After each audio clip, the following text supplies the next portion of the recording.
everyone, welcome back to my channel. So today we are going to continue with the chapter, and the next topic is the behavioral techniques. So we have these three techniques, that is negative reinforcement, aversive conditioning and token economy. What is negative reinforcement? Taking away something desirable or returning the desirable thing only after a desirable behavior has been shown. Okay तो इसका मतलब है कि हम कोई desirable चीज़ उनसे ले लेते हैं और फिर जो वो डिज़ायरेबल चीज़ है वो हम तभी देंगे जब वो अपना बिहेवियर प्रॉपरली करेंगे, या फिर वो डिज़ायरेबल बिहेवियर हमें शो करेंगे, तभी हम उन्हें उनका वो डिज़ायरेबल चीज़ वापस करेंगे. इसका एक बहुत अच्छा एग्जांपल है कि children being stopped from attending the games period until they behave in discipline. मतलब हमारे स्कूल की टीचर ने हम लोगों से हमारा गेम्स पीरियड ले लिया, which is a really desirable thing, और हम क्योंकि इनडिसिप्लिन क्रिएट करे थे. अब जब हम लोग एक डिसिप्लिन मैनर में डिसिप्लिन अपना मेंटेन करके रखेंगे, उसके बाद ही हमें हमारा गेम्स पीरियड वापस मिलेगा. ठीक है, वरना हमसे वो गेम्स पीरियड ले लिया जाएगा. जब हम डिसिप्लिन में रहेंगे तो वो हमको वापस कर देंगे. इस चीज़ को हम बोलते हैं नेगेटिव रीइंफोर्समेंट. नेक्स्ट हम बात करेंगे एवर्सिव कंडीशनिंग के बारे में. Aversive conditioning can be used for substance abuse disorders. जितने भी हमारे सब्सटेंस अब्यूज़ डिसऑर्डर्स होते हैं, जैसे कि अल्कोहलिक जैसे है ना, और या फिर आप बहुत ज़्यादा स्मोकिंग कर रहे हैं, सब्सटेंस अब्यूज़ कर रहे हैं, ओके, तो इसके लिए हम एवर्सिव कंडीशनिंग का यूज़ करते हैं. ठीक है, तो ये बेसिकली ना एसोसिएट कर देती है हमारे स्टिमुलसेस को एक नेगेटिव कॉन्सिक्वेंस से. तो एक बार हम इसका एग्जांपल से समझते हैं एवर्सिव कंडीशनिंग को. देखो, कंडीशनिंग से हमें ये समझ आ रहा है कि ये कुछ चीज़ को कंडीशन करेंगे. ठीक है, तो जैसे कि एक एग्जांपल लेते हैं. हमने एक अल्कोहलिक इंसान है, उसको हमने अल्कोहल दिया, उसने अल्कोहल लिया. अब अल्कोहल लेने के बाद उसको हमने इलेक्ट्रिक शॉक दे दिया. अब इलेक्ट्रिक शॉक से उसको पेन होगा, राइट.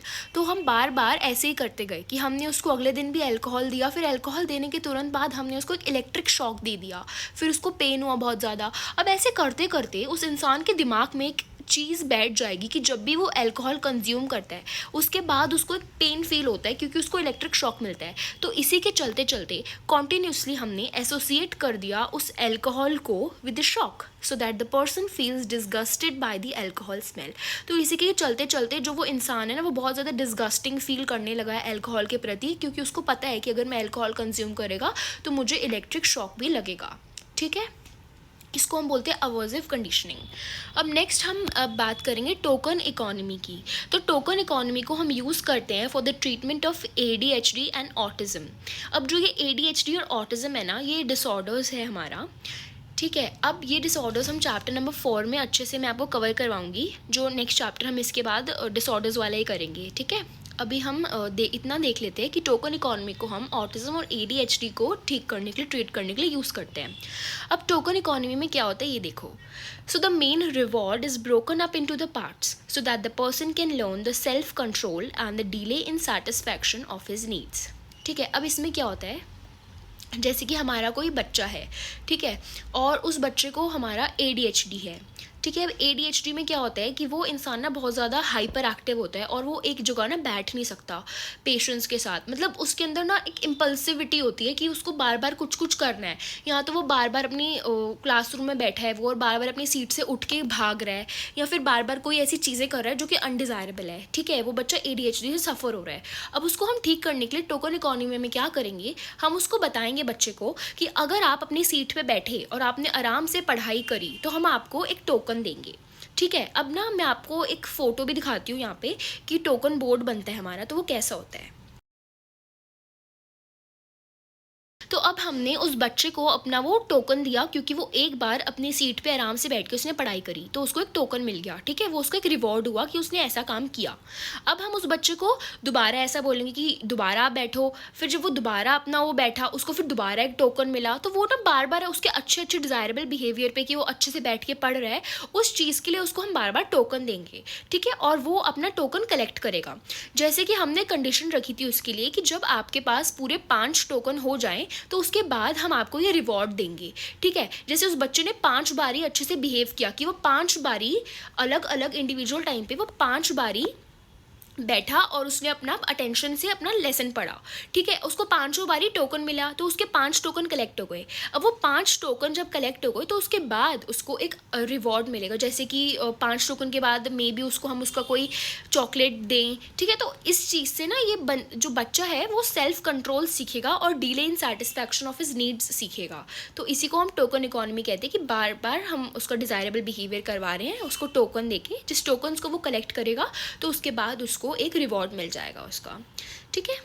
नेक्स्ट, अब हम बात कर रहे हैं मेंटेनिंग फैक्टर्स की। आई थिंक मैं आप लोगों को ये सारा पढ़ा चुकी हूँ, एक बार आप दोबारा रीड कर लेगा जिससे आपका वो कंसेप्ट वो हो जाएगा, थोड़ा फ्रेश हो जाएगा। मेंटेनिंग फैक्टर हम पढ़ चुके हैं। एंटीसीडेंट और कॉन्सिक्वेंट ऑपरेशन मैंने आपको इससे पहले वाली वीडियो में ही करा दिया है।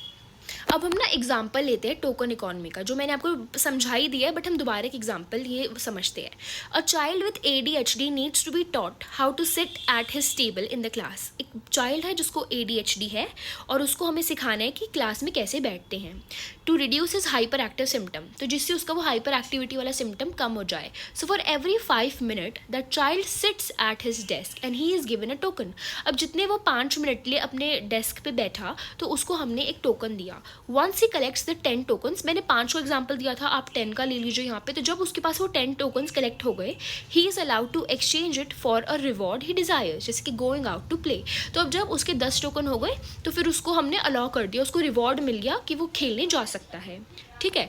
So the reward is not given immediately. ये आपको एक हाईलाइटेड वर्ड है कि जो रिवॉर्ड है वो उसको इमीडिएटली नहीं दे दिया कि तुम 5 मिनट बैठ गए, चलो अब तुम्हें हम सीधे खेलने जाने देते हैं। नहीं, हमने ऐसा नहीं किया, हमने बट उसको डिवाइड किया पार्ट्स के अंदर, ठीक है। नेक्स्ट, ये हमने पढ़ लिया। अब हम बात करेंगे डिफरेंशियल रीइंफोर्समेंट के बारे में।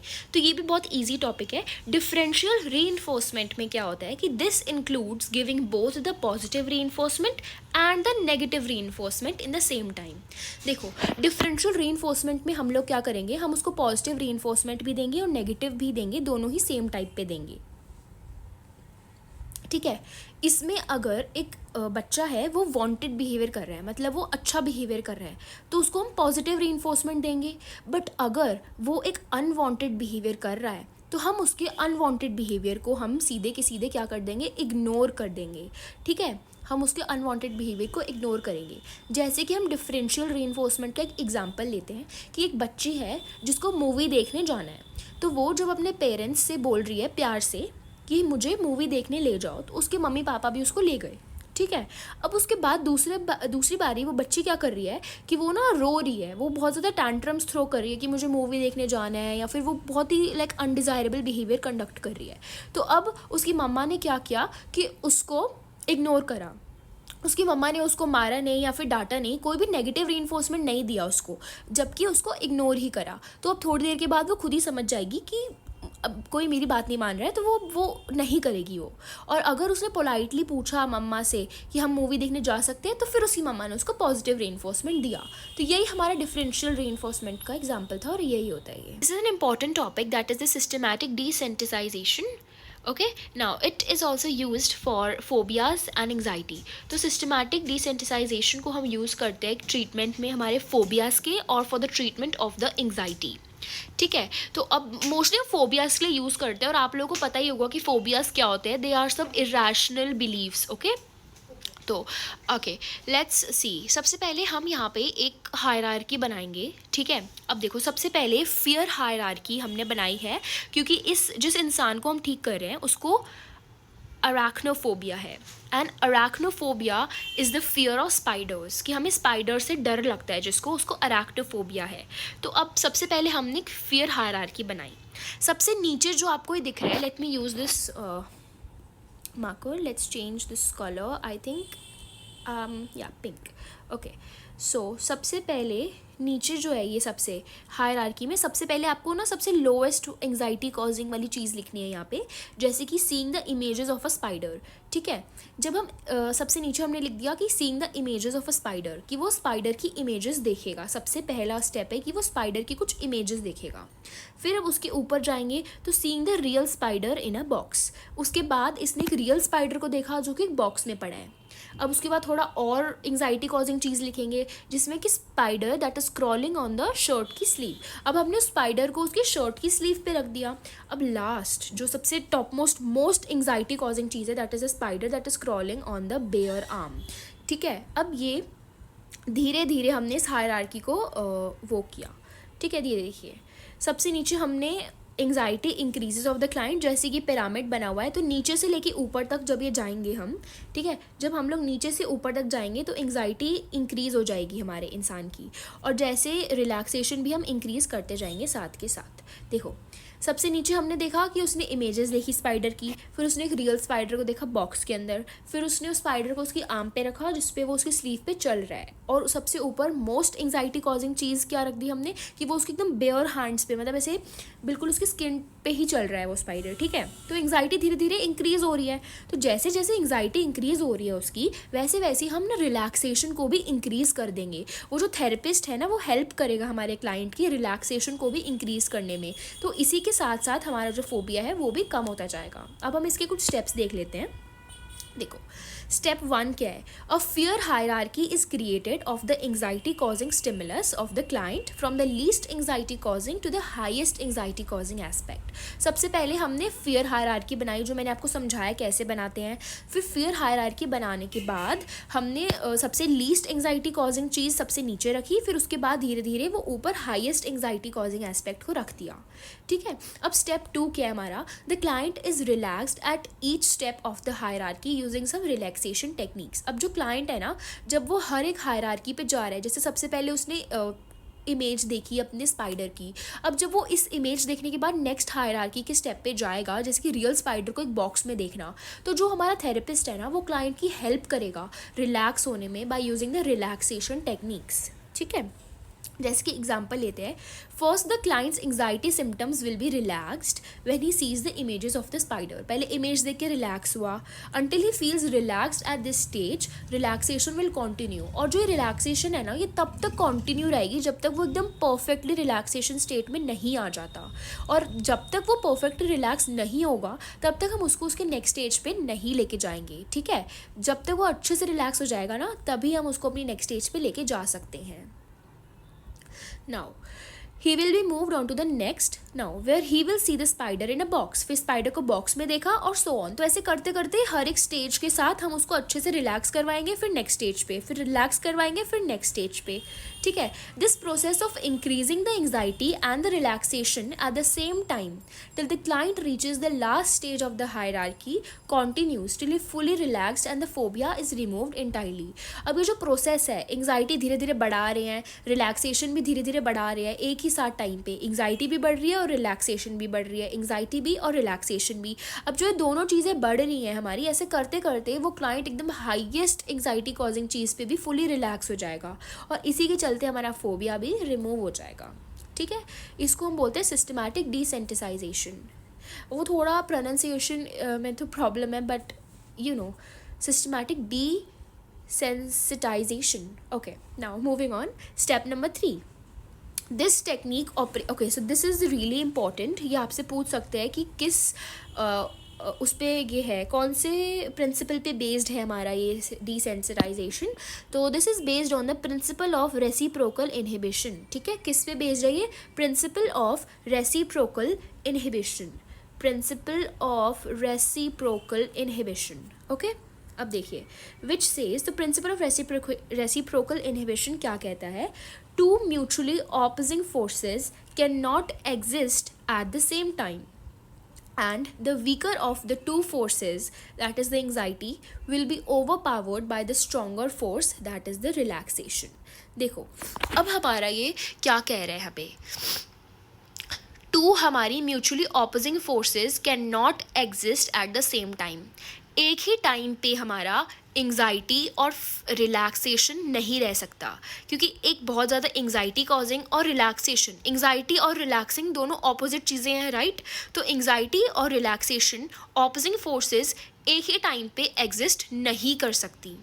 तो जो हमारी वीकर फोर्स होगी दोनों में से, जैसे कि जब थेरेपिस्ट ने उस क्लाइंट को हेल्प कर दी बहुत ज़्यादा, वो एकदम रिलैक्स्ड पे आ गया, रिलैक्स्ड फॉर्म पे, तो रिलैक्सेशन ज़्यादा हो गई, तो इसलिए वीकर क्या हो गया, एंग्जाइटी। तो जो वीकर फोर्स है, वीकर है जो दोनों फोर्सेस में से, जो कि एंग्जाइटी है, that anxiety will go away, it will be over powered by our stronger force. जो थेरेपिस्ट ने हेल्प करके हमें रिलैक्स कर दिया ना, तो वो स्ट्रॉन्गर हो गया है, तो इसलिए relaxation will over power anxiety, और एंग्जाइटी बिल्कुल चला जाएगा। ठीक है।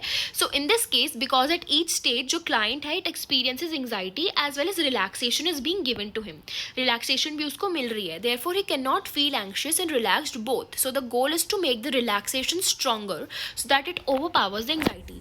तो बेसिकली इस चीज़ का गोल ये है कि हमको हमारा जो रिलैक्सेशन है ना, उस रिलैक्सेशन को स्ट्रॉन्गर बनाना है। ठीक है, जब हमने रिलैक्सेशन को एकदम स्ट्रॉन्गर बना लिया ना, तो that will over power our anxiety, और इसीलिए हमारा फोबिया बिल्कुल गायब हो जाएगा।